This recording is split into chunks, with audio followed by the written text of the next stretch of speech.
contact d'une trentaine de lycées en région, dans chacun des départements de la région. Aujourd'hui, je vais voir 4 lycées d'Indre-et-Loire. J'ai commencé par prendre le car ce matin avec les scolaires.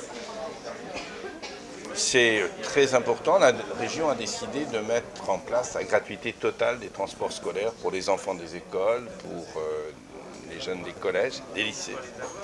Ça constitue bien évidemment une incitation à prendre le car plutôt que la voiture.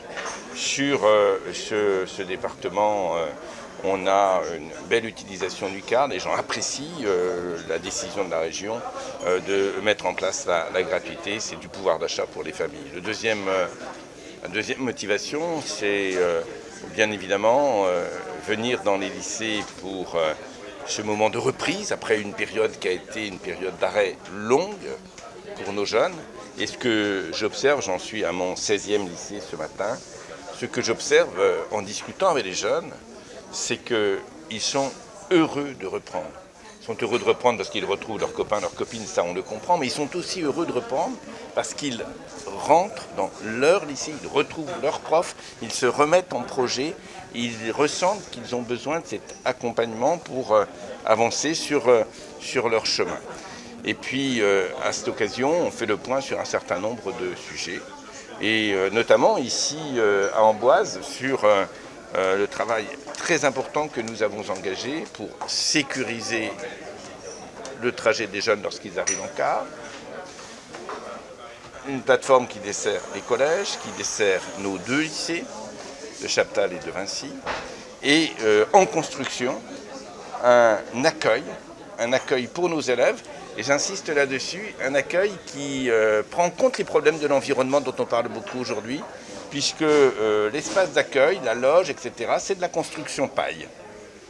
1 million d'euros sont investis pour cet accueil.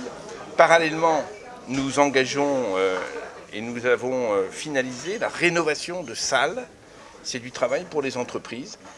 17 salles rénovées à cette rentrée ici sur les lycées d'Amboise. Et enfin, je veux insister sur un point. À cette rentrée, je le dis aux jeunes, nous sommes dans une situation où la région s'engage très fortement pour aider les familles à acquérir le matériel informatique. Pourquoi on fait ça? On a vu au moment de la crise qu'ils avaient besoin d'un ordinateur à la maison. Parfois, on l'a prêté à partir de ce qui existait en lycée. On ressent bien qu'un jeune a besoin d'ordinateur. Et j'ai engagé une aide très importante, puisqu'aujourd'hui, pour un ordinateur de très bonne qualité, coque robuste, une belle mémoire, un processeur qui permet de travailler vraiment dans de très bonnes conditions, eh bien, un élève boursier, s'il part, va l'obtenir pour 20 €. Le reste, c'est la région qui va le payer. Un boursier, une part pour un peu moins de 200 €.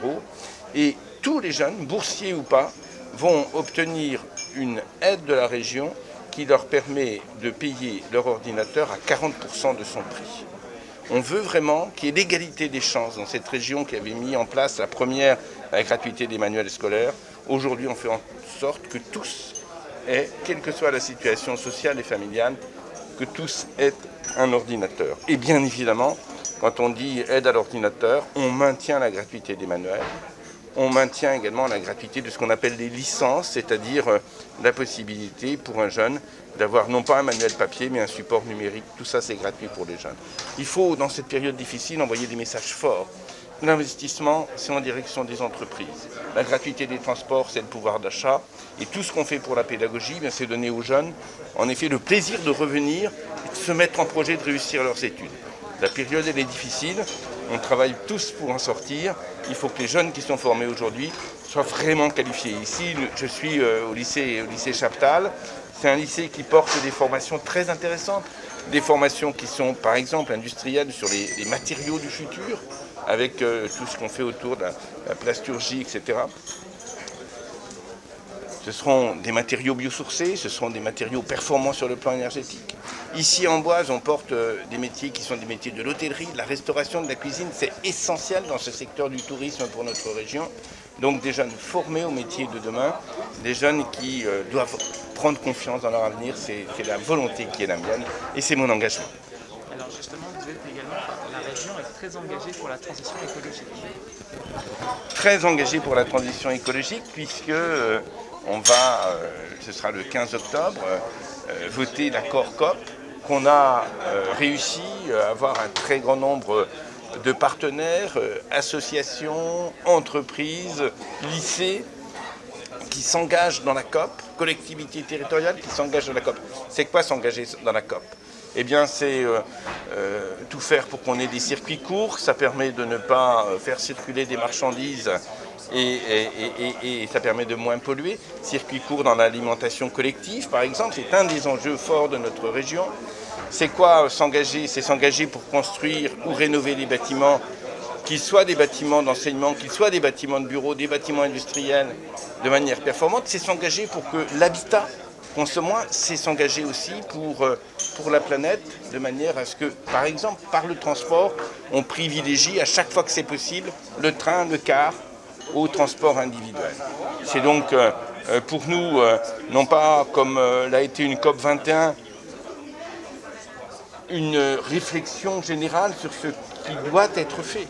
C'est un engagement concret de la région, c'est un engagement concret des citoyens, c'est un engagement concret des acteurs économiques. C'est comme ça qu'on va relever le défi de la planète et il faut le faire et le faire vite. C'est quelque chose qui s'applique aussi au bio dans les cantines, au lycée Chaptal. C'est quelque chose qui s'applique au bio dans les cantines, vous avez 1000 fois raison. Il faut éduquer nos jeunes à la qualité des aliments, le bio, le produit de qualité et le produit qu'on ne va pas chercher à l'autre bout du monde. Parce que du bio qu'on va chercher à l'autre bout du monde, ça a un impact carbone absolument terrible. Donc il faut relocaliser les approvisionnements.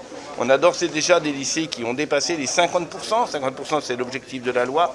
50% de produits achetés localement. Ça suppose un dialogue étroit entre nos maraîchers, nos éleveurs, nos producteurs, nos transformateurs, les boulangers, etc. et nos établissements scolaires. C'est engagé. Ça suppose aussi, et je le dis par rapport aux jeunes, par rapport aux familles, qu'on fasse tout ce travail de sensibilisation qui est indispensable, absolument indispensable pour réduire nos déchets. Aujourd'hui, dans la restauration collective en France, pas simplement les lycées, les collèges et les restaurations collectives, vous avez 30% du produit qui va à la poubelle. 30% du produit qui va à la poubelle. C'est terrible. Si ça ne va pas à la poubelle, qu'est-ce qu'on peut faire ? On peut mieux payer le produit aux producteurs et comme ça, il peut vivre. Et on peut développer une agriculture relocalisée et donner vraiment aux agriculteurs, aux producteurs, aux éleveurs le prix de leur travail. Merci.